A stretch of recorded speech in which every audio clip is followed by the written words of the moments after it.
ദീപക് മലയമ്മ നമുക്കൊപ്പം എത്തുന്നു. ദീപക് മലയമ്മ, നമുക്ക് ഈ സായാഹ്നത്തിൽ സംസാരിക്കേണ്ടി വരുന്നത് 20-കാരന്റെ മരണത്തെക്കുറിച്ചാണ്. എങ്ങനെയാണ് ആൽവിൻ മരിച്ചത് എന്നതിൽ ഇപ്പോൾ പോലീസ് എത്തുന്ന പ്രാഥമിക നിഗമനം എന്താണ്?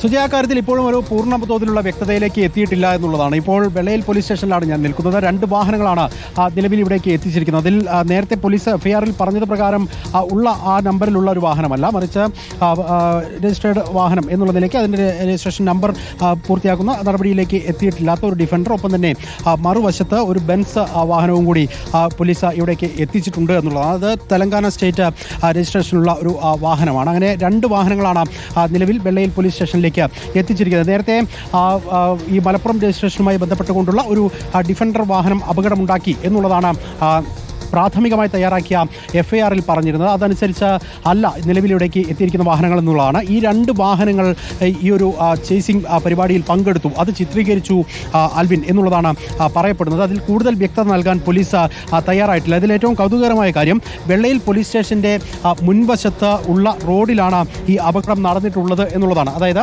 ഞാൻ നിൽക്കുന്ന ഈ ഒരു റോഡ്, ഇത് 2 വരി പാതയാണ്, ബീച്ചിലേക്ക് കടന്നു പോകുന്ന പ്രധാനപ്പെട്ട പാത കൂടിയാണ്. ഈ പാതയിൽ വെച്ചാണ് ഈ ഒരു റീൽസ് ചിത്രീകരിക്കുന്ന നടപടിക്രമങ്ങൾ ഉണ്ടായിട്ടുള്ളത് എന്നുള്ളതാണ് പറയുന്നത്. അതിന് ഈ ഒരു ഏതാണ്ട് ഡിവൈഡർ വരുന്ന ഭാഗത്തേക്ക് ആൽവിൻ കയറി നിന്നു എന്നുള്ളത് കൂടി പറയുന്നുണ്ട്. പക്ഷേ ആ കാര്യത്തിൽ പൂർണ്ണ തോതിലുള്ള വ്യക്തതയില്ല. CCTV ദൃശ്യങ്ങൾ ഉൾപ്പെടെ ശേഖരിക്കാനുള്ള നടപടികൾ ഇതിനോടകം തന്നെ പോലീസ് ആരംഭിക്കുകയും ചെയ്തിട്ടുണ്ട്. ഏതാണ്ട് ഇപ്പോൾ നമ്മൾ ദൃശ്യങ്ങളിൽ കാണുന്ന ഈ ഒരു സീബ്ര ക്രോസിംഗിൻ്റെ ഭാഗത്ത് വെച്ചാണ് അപകടം ഉണ്ടായിട്ടുള്ളത് എന്നുള്ളതാണ് ഒരു അനൗദ്യോഗികമായി നമുക്ക് ലഭിക്കുന്ന വിവരം. 2 വാഹനങ്ങൾ ഈ പാതയുടെ 2 വശത്ത് നിർത്തിയിട്ടുകൊണ്ടുള്ള ഒരു ചേസിംഗ് രീതിയിലുള്ള പരിപാടിയായിരുന്നു ചിത്രീകരിക്കാൻ ശ്രമിച്ചിരുന്നത് എന്നുള്ളതാണ് പറയുന്നത്. ഇവിടെയുള്ള കോഴിക്കോടുള്ള ഒരു മോട്ടോർ ക്ലബ്ബുമായി ബന്ധപ്പെട്ടുകൊണ്ട് അവിടെയുള്ള വാഹനങ്ങളുടെ ദൃശ്യങ്ങൾ ആ തരത്തിൽ നേരത്തെയും ചിത്രീകരിക്കപ്പെട്ടിട്ടുണ്ട് എന്നുള്ളതാണ് പറയുകയും ചെയ്തത്. അങ്ങനെ ആ ദൃശ്യം ഇടയിലുണ്ടായ ഒരു അപകടം എന്നുള്ള നിലയിലാണ് പോലീസ് ഈ കാര്യത്തെ നിലവിൽ പുറത്തേക്ക് പറയുന്ന കാര്യം. അതനുസരിച്ച് ആൽവിന് ഏതാണ്ട് ഈ ഒരു മേഖലയിൽ വെച്ച് അപകടം സംഭവിക്കുന്നു. ആ അപകടം സംഭവിച്ചതിന് പിന്നാലെ തന്നെ സുഹൃത്തുക്കൾ ചേർന്ന് ഇവിടെ നിന്നും വാഹനത്തിൽ പെട്ടെന്ന് കോഴിക്കോട് ബേബി മെമ്മോറിയൽ ആശുപത്രിയിലേക്ക് എത്തിച്ചു എന്നുള്ളതാണ് പ്രാഥമികമായി പോലീസ് നൽകുന്ന വിവരം. ഇനിയിപ്പോൾ ഇവിടെയുള്ള മറ്റ് കെട്ടിടങ്ങളിലുള്ള CCTV-കൾ ഉൾപ്പെടെ പരിശോധിച്ച് അതിൽ നിന്നുള്ള ദൃശ്യങ്ങളടക്കം ശേഖരിച്ച ശേഷം മാത്രമായിരിക്കും ആ കാര്യത്തിൽ ഒരു പൂർണ്ണ തോതിലുള്ള വ്യക്തതയിലേക്ക് എത്താൻ കഴിയുക എന്നുള്ളതാണ് നമുക്ക് ഒരു ഘട്ടത്തിൽ പറയാൻ കഴിയും. ഇപ്പോൾ ഇവിടെ വലതുവശത്ത് ഉള്ള ഒരു കെട്ടിടത്തിൻ്റെ CCTV ഒരുപക്ഷെ നമ്മൾ ആ ദൃശ്യത്തിൽ കാണുന്ന CCTV-യിൽ നിന്നുള്ള ദൃശ്യങ്ങൾ ഉൾപ്പെടെ ലഭ്യമാവുകയാണെങ്കിൽ ആ തരത്തിലുള്ള കൂടുതൽ ഒരു വ്യക്തത വരുത്താൻ കഴിയുമെന്ന് കരുതുകയും ചെയ്യുന്നുണ്ട്. എന്തായാലും അതിദാരുണമായ സംഭവം എന്നുള്ള നിലയിൽ മാത്രമേ കാണാൻ സാധിക്കുകയുള്ളൂ. ആൽവിൻ നേരത്തെ തന്നെ വിദേശത്തുൾപ്പെടെ ജോലി ചെയ്യുന്ന സാഹചര്യം ഉണ്ട് എന്നാണ് പറയുന്നത്. അദ്ദേഹം അവിടെ നിന്നും അസുഖബാധിതനാവുകയും പിന്നീട് ഇവിടേക്ക് തിരിച്ചെത്തുകയും ഒക്കെ ചെയ്യുന്ന അവസ്ഥയുണ്ടായി. ഏറ്റവും ഒടുവിൽ ഈ ഒരു സ്ഥാപനവുമായി ബന്ധപ്പെട്ടുകൊണ്ട് വീഡിയോഗ്രാഫർ എന്നുള്ള നിലയിൽ പ്രവർത്തിച്ചു വരികയായിരുന്നു. അതിനിടയിലാണ് നേരത്തെയും ദൃശ്യങ്ങൾ ഇത്തരത്തിൽ ചിത്രീകരിച്ചിട്ടുണ്ട്. അതിൻ്റെ ഭാഗമായി തന്നെ 2 പുതിയ വാഹനങ്ങൾ ഉപയോഗിച്ചുകൊണ്ട് അതിൻ്റെ ദൃശ്യങ്ങൾ പകർത്തുക എന്നുള്ള ലക്ഷ്യത്തോടു കൂടി, റീൽസ് എന്നുള്ള നിലയിൽ ദൃശ്യങ്ങൾ പകർത്തുക എന്നുള്ള ലക്ഷ്യത്തോടു കൂടി പോവുകയായിരുന്നു എന്നുള്ളതാണ്.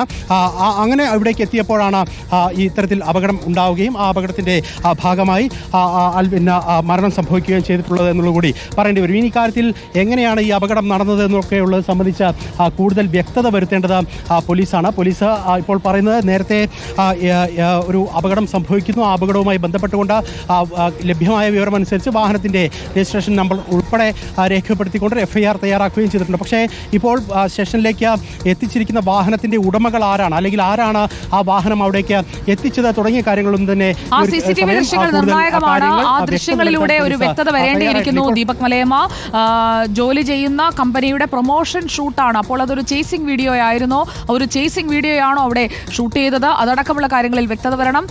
ഇടിച്ച വാഹനം ഏതാണ്, ആ വാഹനങ്ങൾ അവിടെ ഒരു ചേസിംഗ് നടത്തുന്നത് അത് അവിടെ തൊട്ടുമുപ്പുറത്തുള്ള പോലീസ് സ്റ്റേഷനിൽ അവരാരും കണ്ടില്ലേ എന്ന ചോദ്യവും അവിടെ പ്രസക്തമാണ്.